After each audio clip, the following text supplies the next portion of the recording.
Hi, myself Madhura Bhagat, and I recently completed my machine learning internship with Unified Mentor. So I just want to share my experience with all of you. So as you know, the internship is in online mode, so it was really easy for me to cope up with all of my other things along with my internship.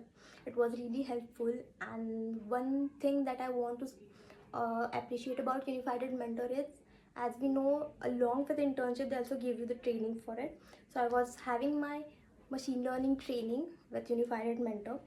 The one thing that I want to share about you that I really like and that I really appreciate is, at each and every model, at the ending of each and every model, they have this particular task which is related to that particular model which you just recently learned. So that task, each and every task, they really helped me for building my machine learning skills.